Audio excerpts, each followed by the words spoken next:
ini adalah anggaran pendidikan telah diserap 357,1 triliun, 49,3% dari APBN, dan ini adalah untuk membiayai siswa, mahasiswa melalui berbagai macam program, antara lain PIP, KIP, guru, ada juga manfaat dari anggaran pendidikan yang diterima oleh guru, dosen, tenaga pendidik, 193,7 triliun, dan juga ada juga anggaran pendidikan yang digelontorkan untuk sekolah atau kampus, baik melalui bantuan operasional sekolah dan yang lainnya 83,5 triliun. Ini juga kombinasi antara yang dibelanjakan langsung dari kementerian lembaga di pusat dan juga melalui pemerintah daerah.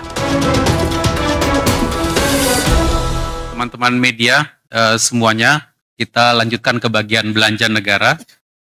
Belanja negara ini bagian yang tadi, belanja negara 1.960,3 triliun, terdiri atas belanja pemerintah pusat 1.388,8 triliun, 51,4% dari APBN, dan transfer ke daerah 571,5 triliun. Mungkin langsung ke slide berikut. Di dalam belanja pemerintah pusat 1388,8 tadi, belanja KL-nya sudah 686 triliun, 59% dari APBN. Dan belanja non-KL-nya adalah 702,8%, 45,6% dari pagu APBN, jadi secara pagunya lebih rendah. Detail dari belanja kementerian dan lembaga ini ada di slide berikut. Seperti biasa, belanja pegawai, belanja barang, belanja modal, dan belanja bantuan sosial. Belanja pegawai 212,2 triliun, ini berbagai macam gaji, tunjangan, tukin, lembur, dan yang lain-lain, tumbuh dibandingkan tahun lalu 7,6%.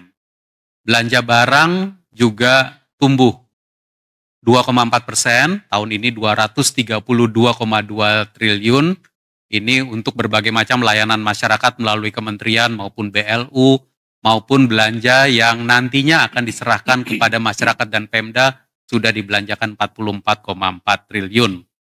Lalu belanja modal, ini masih lebih lambat dibandingkan tahun lalu. Tahun ini 139,9 triliun, 8,5% di bawah tahun lalu. Tahun lalu ada percepatan penyelesaian proyek-proyek infrastruktur jalan, irigasi, dan jaringan pada beberapa kementerian. Belanja bantuan sosial juga lebih tinggi dibandingkan tahun lalu, 101,1 triliun tahun ini, itu 5,5% lebih tinggi dibandingkan tahun lalu. Ini termasuk untuk penerima bantuan iuran JKN, kartu sembako, PKH, KIP kuliah untuk hampir 900 ribu mahasiswa, PIP untuk 11,3 juta siswa, dan seterusnya. Teman-teman media juga memahami bahwa kita sekarang sedang mendesain dan menyiapkan dan akan menjalankan 8 program paket ekonomi semester 2 2025. Ini rekapnya, yang mungkin saya nggak bacakan satu persatu, tapi silahkan bisa dilihat.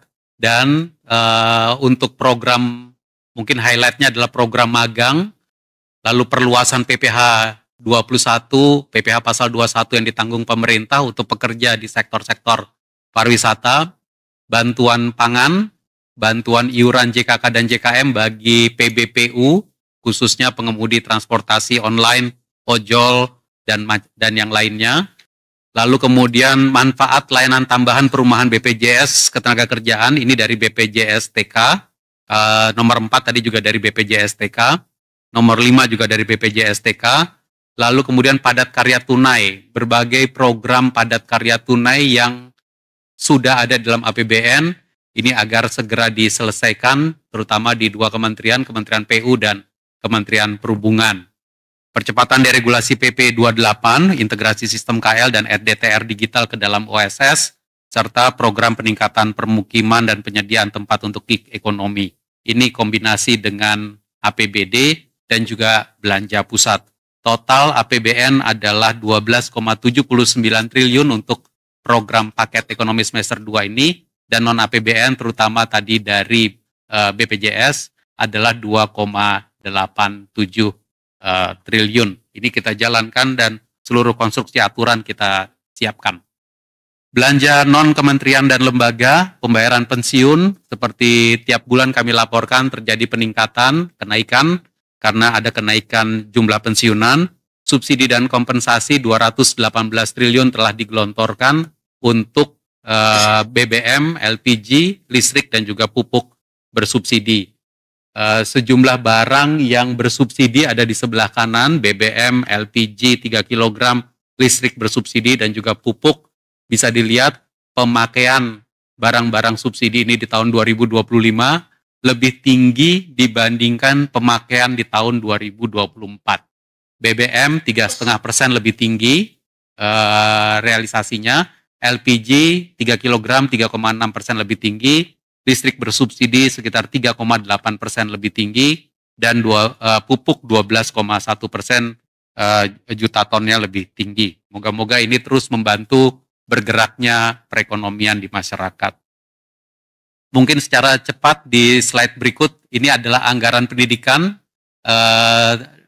telah diserap 357,1 triliun, 49,3% dari APBN, dan ini adalah untuk membiayai siswa, mahasiswa melalui berbagai macam program, antara lain PIP, KIP, guru, ada juga manfaat dari anggaran pendidikan yang diterima oleh guru, dosen, tenaga pendidik, 193,7 triliun, dan juga ada juga anggaran pendidikan yang digelontorkan untuk sekolah atau kampus, baik melalui bantuan operasional sekolah dan yang lainnya 83,5 triliun. Ini juga kombinasi antara yang dibelanjakan langsung dari kementerian lembaga di pusat dan juga melalui pemerintah daerah. Anggaran kesehatan telah dibelanjakan 119,6 triliun, 54,7% dari PDB untuk membiayai sarana prasarana kesehatan maupun layanan kesehatan masyarakat yang cukup besar 65,9 triliun rupiah. Pembangunan infrastruktur ini dikombinasikan, dilakukan baik melalui belanja pemerintah pusat, belanja daerah, maupun melalui pembiayaan. Kalau kita lihat, seluruh belanja infrastruktur yang telah terrealisasi adalah 142,1 triliun, 35,32% dari PAGU. Baik untuk perumahan, FLPP telah terdistribusi 158.000 rumah, rumah susun, SPAM, dan juga untuk konektivitas ada pembangunan dan preservasi jalan 12,3 triliun, jembatan 2,2 triliun, pelabuhan laut 1,2 triliun. Untuk ketahanan pangan, ketahanan energi juga terus kita gelontorkan dan realisasi terus dijalankan. Kami juga ingin mengupdate bahwa di masa pemerintahan ini, sejak awal tahun 2025, telah ada berbagai macam instruksi Presiden untuk mendukung konektivitas dan swasembada pangan, energi, dan air. Inpres 2 tahun 2025 tentang irigasi. Pendanaannya 13,6 triliun, tahap 1 telah jalan, tahap 2 sekarang juga sudah jalan, tahap 3 dalam proses verifikasi lokasi. Inpres 11 tahun 2025 adalah tentang jalan daerah. Total pendanaannya 10,2 triliun, dan dilakukan ada yang di tahun 2025 tahap 1 dan tahap 2-nya sudah 7 triliun dan nanti akan dilanjutkan ke 2026. Lokasinya juga tersebar di seluruh Indonesia, 37 provinsi. Inpres 14 tahun 2025 adalah Inpres tentang percepatan pembangunan kawasan swasembada pangan, energi, dan air nasional. Total pendanaan disiapkan 14,6 triliun untuk tahun 2025, 2,72 triliun untuk sistem pengendalian banjir, pembangunan jaringan irigasi, dan juga sebagian untuk pembangunan jalan.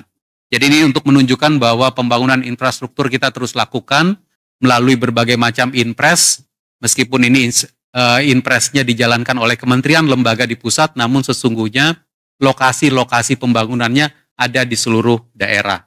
Teman-teman media, di slide yang berikut saya juga ingin menyampaikan bahwa program-program prioritas pemerintah saat ini tahun 2025 sebenarnya dilaksanakan di seluruh Indonesia atau penerima manfaatnya ada di seluruh Indonesia.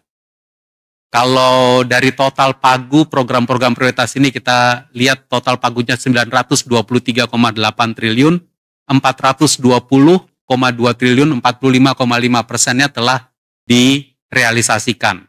Ini penerima manfaat kalau seperti PKH, PIP, KIP, kartu sembako, penerima bantuan iuran, tunjangan profesi guru, itu semua penerima manfaatnya ada di seluruh Indonesia, adalah masyarakat di seluruh Indonesia.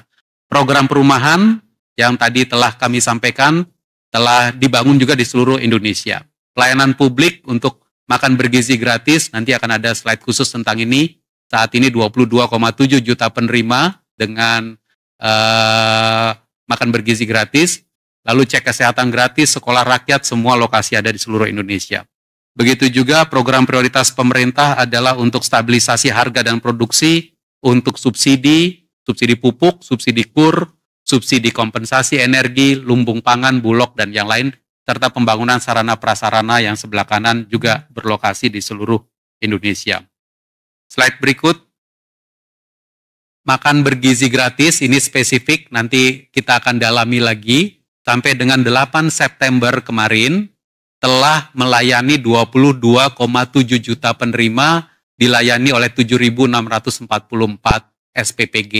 Jumlah ini terus meningkat, dan kita berharap bahwa dari hari ke hari akan ada peningkatan pelayanan kepada penerima makan bergizi gratis, sehingga nantinya akan mencapai target menuju 82,9 juta penerima makan bergizi gratis.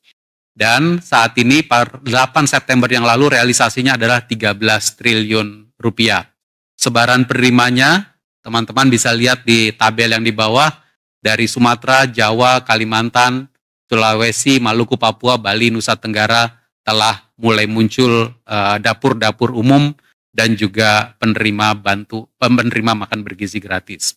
Sekolah rakyat 100 sekolah telah beroperasi dengan 9.780 orang siswa, dan realisasinya adalah 788,7 miliar, yang terdiri atas realisasi atas renovasi sentra pendidikannya 700 miliar di Kementerian Pekerjaan Umum, dan realisasi penyelenggaraan pendidikannya 77,6 miliar di Kementerian Sosial.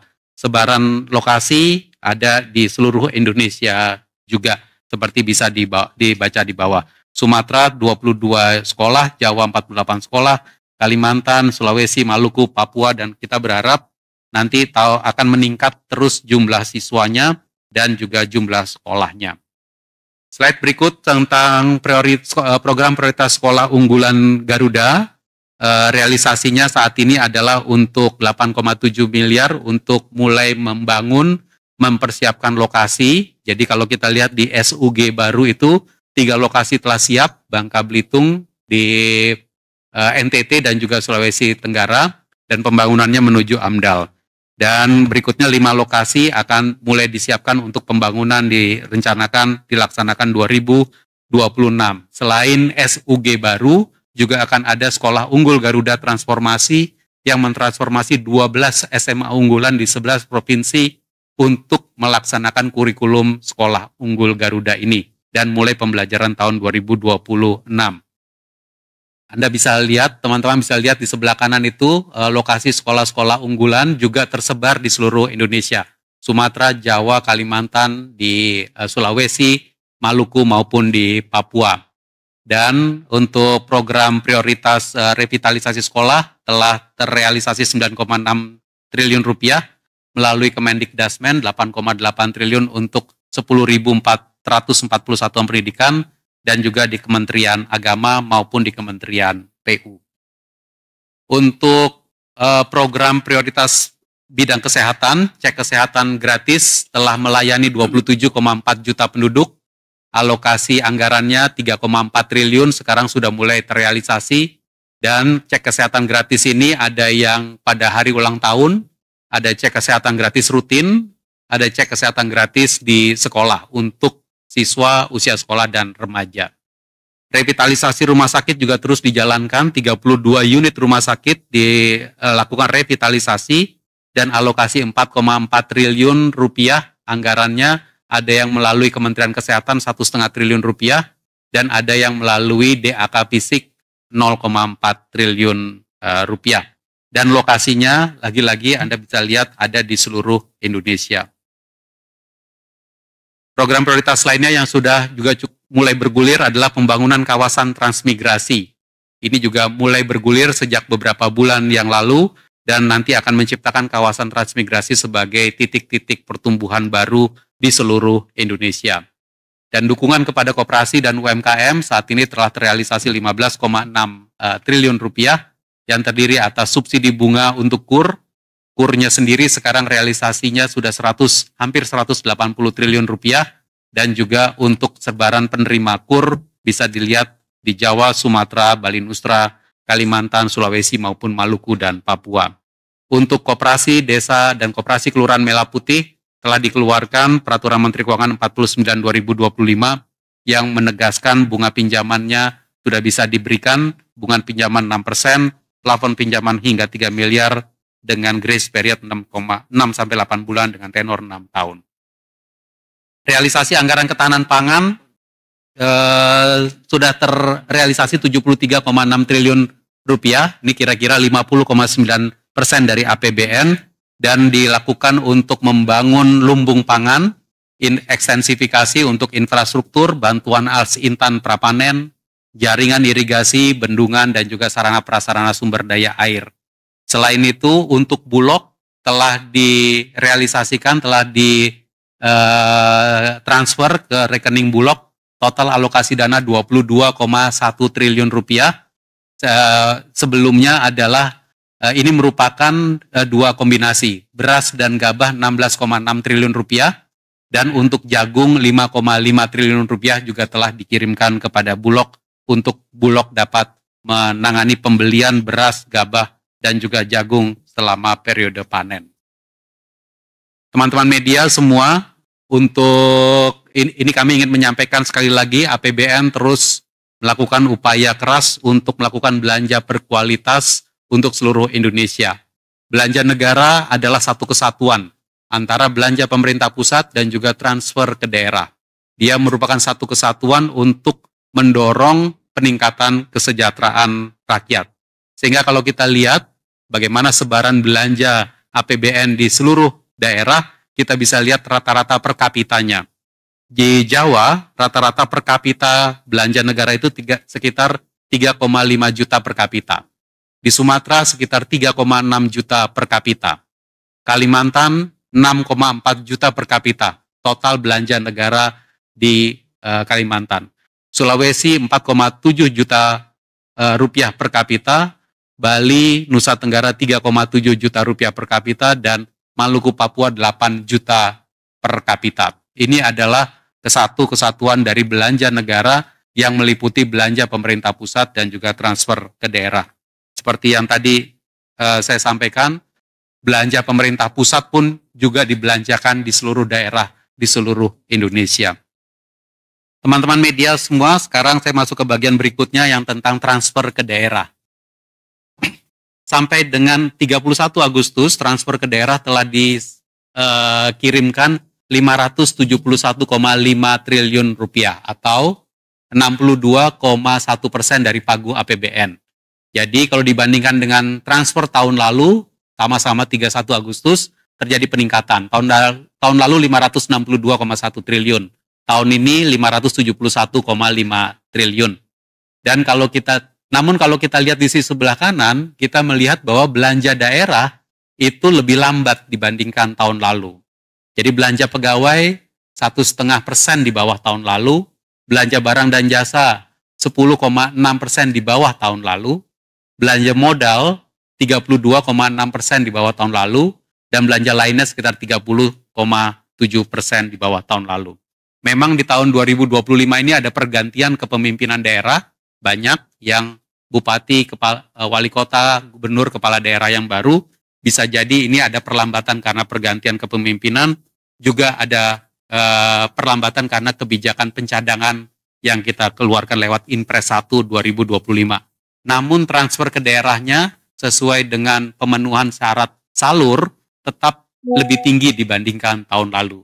Karena itu kita berharap bahwa pemerintah daerah akan belanja lebih cepat di dalam sisa waktu 3 bulan ke depan. Kalau kita lihat di slide yang berikut, transfernya tetap tinggi, belanjanya agak perlambatan sehingga dana Pemda di perbankan terjadi peningkatan.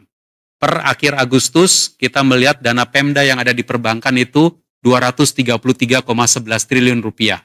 Ini lebih tinggi dibandingkan tahun lalu, 192,57 triliun rupiah. Jadi kita berharap bahwa daerah akan terus mendorong akselerasi belanja agar APBD mampu memberikan stimulus bagi perekonomian di daerah. Bersama-sama dengan APBN. APBN-nya nanti belanja lebih cepat, kita ingin seluruh program pemerintah yang tadi kami sebutkan bisa dibelanjakan lebih cepat, dan sejalan dengan itu APBD juga belanja lebih cepat. Dan terakhir saya juga ingin menyampaikan, mungkin ini beberapa bulan telah kami sampaikan terus, yaitu mulai 2025 dilakukan penyaluran tunjangan profesi guru langsung dari APBN kepada rekening guru. Ini tahun pertama kita melakukan di 2025. Dan realisasi sampai dengan Agustus kita lihat bahwa ini sudah 50% pencairan tahap 1, tahap 2, 33,3 triliun adalah sekitar 50% dari total TPG yang dialokasikan 66,9 triliun. Jadi kita rasa bahwa untuk tahap 1, tahap 2 ini telah on track, dan dengan demikian maka kita bisa lanjutkan terus ke depan sehingga para guru kita dapat menerima tunjangan profesi gurunya langsung ke rekeningnya masing-masing, sehingga tepat waktu, tepat jumlah, dan juga nanti bisa betul-betul meningkatkan kesejahteraan guru. Saya rasa demikian beberapa update mengenai belanja negara yang bisa kami sampaikan. Kami kembalikan kepada Pak Menteri.